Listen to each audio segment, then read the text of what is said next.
दोस्तों, महाशिवरात्रि के पावन अवसर पर सच्चे हृदय से कमेंट बॉक्स में जरूर लिखें हर हर महादेव। भोले बाबा के लिए एक लाइक तो बनता है।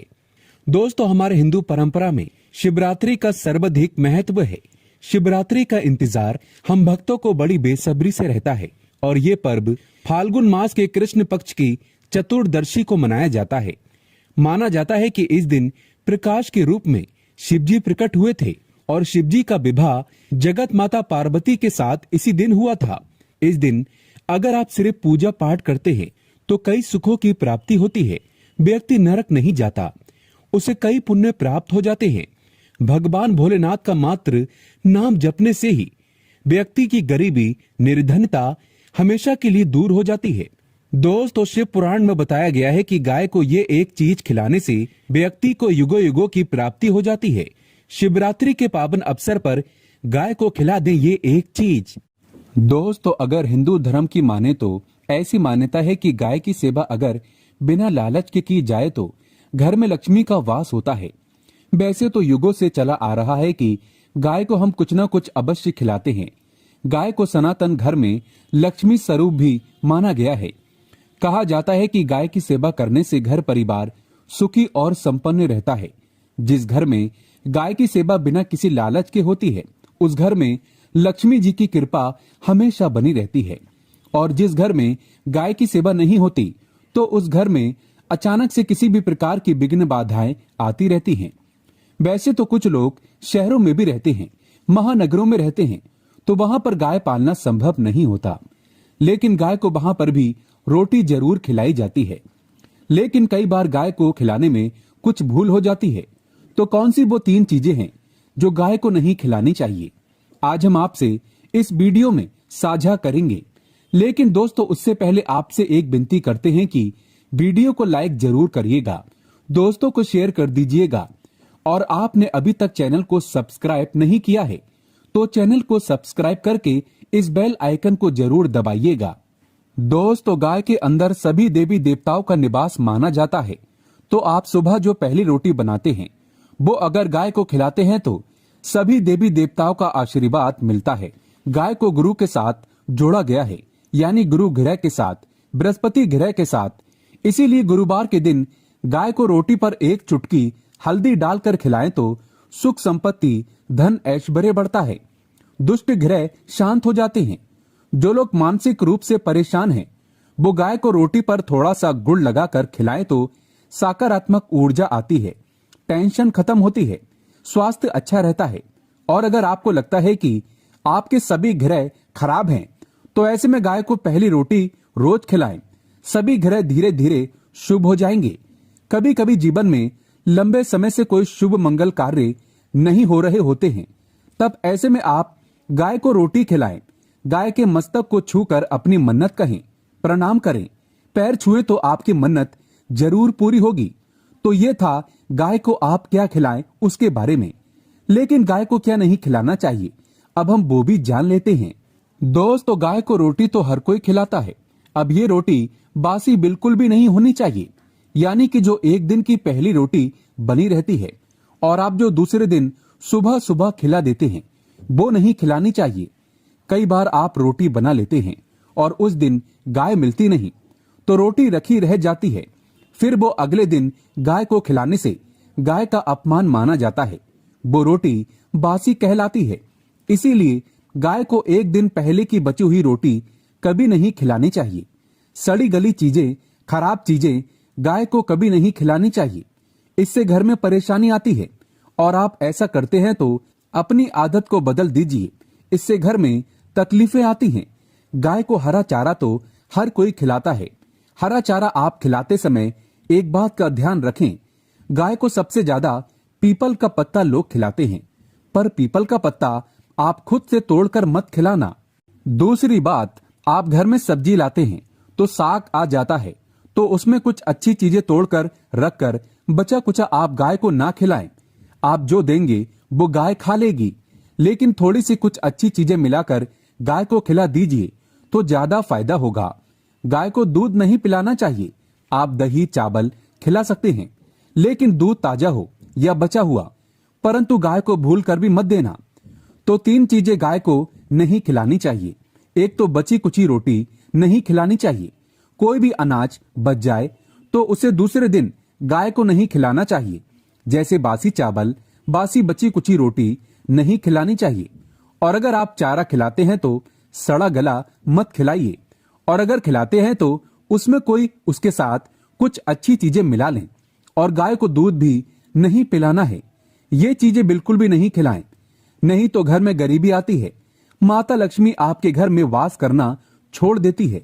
84 लाख योनियों के सफर करके आत्मा अंतिम योनि के रूप में गौ का रूप धारण करती है। गाय लाखों योनियों का वो पड़ाव है जहां आत्मा विश्राम करके आगे की यात्रा शुरू करती है। दोस्तों, गाय का कोई अपशगुन नहीं होता। जिस भूभाग पर मकान बनाना हो तो वहां पर अगर आप 15 दिन के लिए गाय और बछड़ा बांध देते हैं तो वो जगह पवित्र हो जाती है।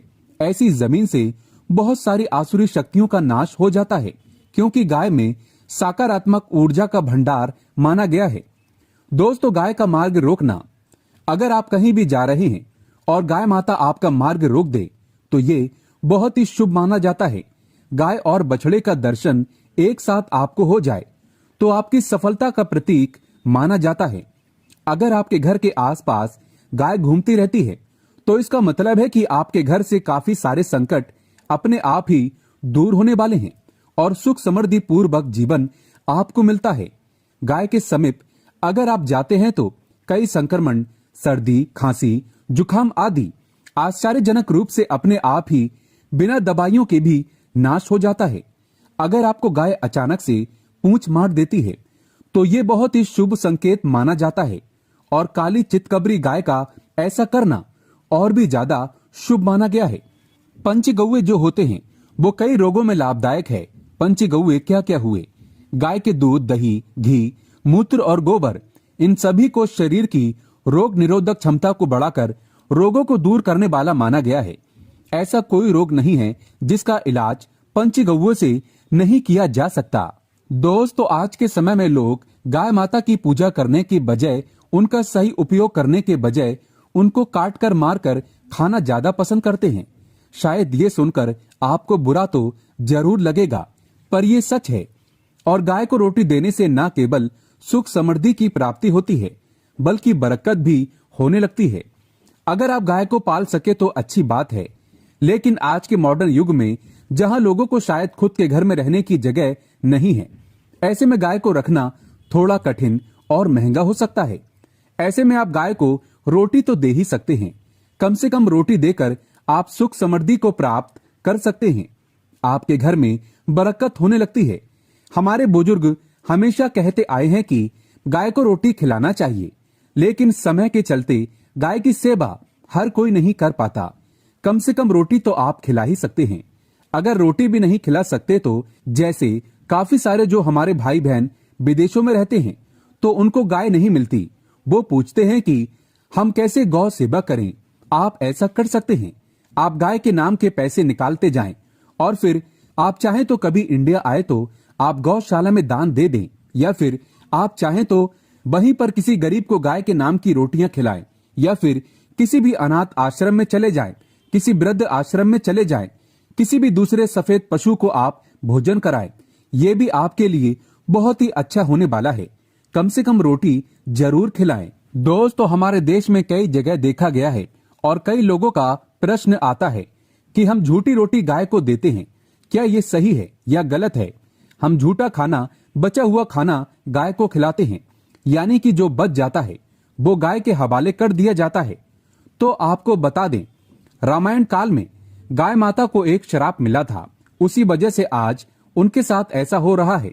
उसी श्राप की वजह से गौ माता में देवी देवताओं का वास होने के बाद भी उनको झूठा खाना पड़ता है। यहाँ तक कि गाय पॉलीथीन भी खाती है। हालांकि ये किसी भी लिहाजा से सही नहीं है। आपको बता दें, वाल्मीकि रामायण में सीता द्वारा पिंडदान देकर दशरथ की आत्मा को मोक्ष मिलने का संदर्भ आता है। जो लोग जानते होंगे वो जानते हैं कि वनवास के दौरान भगवान राम, लक्ष्मण और सीता मां पितृपक्ष के दौरान श्राद्ध करने के लिए गया धाम पहुंचे। वहां श्राद्ध कर्म करने के लिए जरूरी सामग्री जुटाने राम और लक्ष्मण तो चले गए और सामान लेकर नहीं आए। इधर दोपहर हो गई। पिंडदान का समय निकलता जा रहा था। सीता माँ घबराने लगी। तभी दशरथ की आत्मा ने पिंडदान की मांग कर दी। अब गया जी के आगे फाल्गु नदी पर अकेली सीता जी मुश्किल में पड़ गई। उन्होंने फाल्गु नदी के साथ वट वृक्ष, केतकी के फूल और गाय को साक्षी मानकर बालू का पिंड बनाया और स्वर्गीय राजा दशरथ अपने ससुर के नियमित पिंड दान कर दिया। थोड़ी देर में भगवान राम और लक्ष्मण जब लौटे तो उन्होंने कहा कि समय निकल जाने के कारण मैंने पिंड दान कर दिया। बिना सामग्री के पिंड दान कैसे हो सकता है? इसीलिए राम जी ने सीता माँ से इसका प्रमाण मांगा। तब सीता माँ ने कहा कि जो फाल्गु नदी के रेत है, केतकी के फूल हैं, गाय और वट वृक्ष है, जो मेरे द्वारा किए गए श्राद्ध कर्म की गवाही दे सकते हैं। इतने में फाल्गु नदी, गाय और केतकी के फूल तीनों इसको मुकर गए। उन्होंने कहा, सीता माँ झूठ बोल रही है, सिर्फ वट वृक्ष ने सही बात कही। तब सीता जी ने दशरथ का ध्यान करते हुए उनसे ही गवाही देने की प्रार्थना करी। दशरथ जी ने सीता माँ की प्रार्थना को स्वीकार करके घोषणा की कि एंड वक्त पर सीता ने मुझे पिंड दान कर दिया। इस पर राम आश्चर्य हुए, लेकिन तीनों गवाहों द्वारा झूठ बोलने पर सीता जी उनसे क्रोधित हो गईं और उन्हें श्राप दिया। फाल्गु नदी से कहा कि जा, तेरा नाम सिर्फ नदी रहेगा, लेकिन तुझमें पानी कभी नहीं रहेगा। इस कारण आप भी जानते होंगे, जो लोग जानते हैं, फाल्गु नदी आज भी गया में सूखी ही रहती है।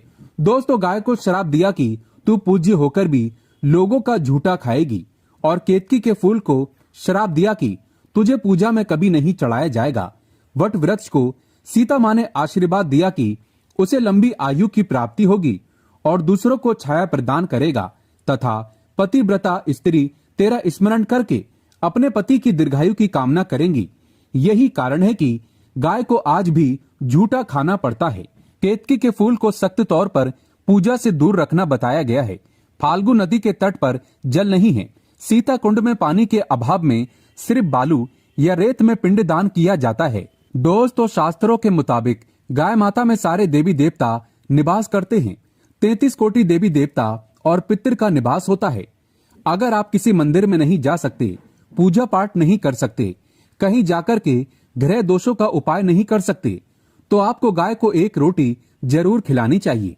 हमेशा कहते हैं, पहली रोटी गाय की अगर आप भी खिलाते हैं तो दुनिया के सारे सुखों को प्राप्त कर सकते हैं। आपने अक्सर ही सुना होगा कि रसोई में पहली रोटी जो भी बने, गाय को दे देनी चाहिए। हर रोज गाय को एक रोटी देने से आपके जीवन के सभी दुख दर्द दूर हो जाते हैं। खाना बनाते वक्त हमेशा पहली एक रोटी गाय की निकाल दें। इसके बाद ही परिवार के सभी सदस्यों के लिए आपको रोटियां सेकनी चाहिए। कोशिश करनी चाहिए कि गाय की उस रोटी में थोड़ा सा हल्दी मिला लें। इससे गाय को रोटी खिलाने का अपार फल प्राप्त होता है। अगर गुरुवार का दिन हो तो लोई ले लें, सने हुए आटे की एक छोटी सी लोई बना लें और उसमें हल्दी मिलाकर गाय को खिला दें। आपके जीवन में शुभता आती है, वैभव आता है, धन संपत्ति तथा शक्ति का वास होता है। आप जो भी हासिल करना चाहते हैं जिंदगी में, तो आप देखेंगे कि तुरंत आपको मिनटों में वो हासिल हो जाता है। दोस्तों, इसी तरह आपको नमक का एक उपाय बताते हैं। नमक क्या है? नमक के बिना तो हर स्वाद अधूरा है, और साथ ही साथ अगर नमक ना हो जीवन में तो स्वादहीन हो जाता है। जितना हम खाने में नमक को जरूरी मानते हैं, उतना ही ज्योतिष में नमक को बहुत ही महत्वपूर्ण माना गया है और इसे कर्ज की वस्तु माना गया है। किसी का नमक खाने का अर्थ क्या होता है? उसका कर्जदार होना आपने तो सुना ही होगा। नमक का कर्ज अदा करना है। इसीलिए अगर आप जीवन को सुगम बनाना चाहते हैं, सरल बनाना चाहते हैं, तो नमक का एक आसान सा प्रयोग आपको आज हम बताएंगे। आप देखिए कि कितने पॉजिटिव परिणाम आपको मिलेंगे। और ये उपाय इतना आसान है कि इसके लिए आपको अतिरिक्त मशक्कत करने की कोई जरूरत नहीं है। बस आपको अपने घर में बनी सबसे पहली रोटी लेनी है और उस पर थोड़ा सा नमक रख दें। दोस्तों, अब आप पूछेंगे कि कौन सा नमक रखें? तो सबसे बेस्ट है आप सादा नमक, डेली वाला नमक, सस्ता नमक जो भी है आप वो रखें। काला नमक नहीं रखना है, आपको सफेद नमक ही रखना है। तो नमक रख लें और फिर इस रोटी को किसी कपिला गाय को आपको दे देना है। कपिला गाय यानी सफेद रंग की गाय को आपको खिला देना है। अगर आपको कपिला गाय यानी कि सफेद गाय नहीं मिलती तो आप ये रोटी किसी भी गाय को खिला दें। आपको बता दें, ये उपाय आपकी हर समस्या को जड़ से दूर कर देता है। चाहे आपके घर में कोई बड़ी मुसीबत हो, कोई पारिवारिक वाद विवाद हो, सब खत्म हो जाता है। इस उपाय को करके आपके घर में सुख का वास होने लगता है। जो भी धन की कमी हो, बच्चों की पढ़ाई हो, करियर में सफलता हो, सभी मुश्किलें आपके जीवन की दूर होने लगती हैं। लेकिन गाय को रोटी देते वक्त मन में ऐसा कोई भाव ना लगाकर रखें कि हम रोटी खिलाते हैं या फिर हम बहुत बड़े दानी हैं। अन्यथा इस स्थिति में पुण्य फल की प्राप्ति नहीं होगी। इसे अपूर्ण माना जाता है। बुरे भाव से गाय को रोटी देने से बुरा ही फल प्राप्त होगा। गाय को रोटी खिलाने से बरकत के अलावा आप देखेंगे कि धन संपत्ति में दिनों दिन बढ़ोतरी होने लगती है और आपके घर के गृह दोषों से आपको मुक्ति मिलती है। अगर आपके भी घर में धन की कमी है तो आपको ये उपाय जरूर करना चाहिए। ये उपाय आप किसी भी दिन करें। दोस्तों, आज के लिए बस इतना ही। सच्चे दिल से कमेंट बॉक्स में लिखें जय गौ माता की, जय माता दी। गौ माता के लिए एक लाइक तो बनता है।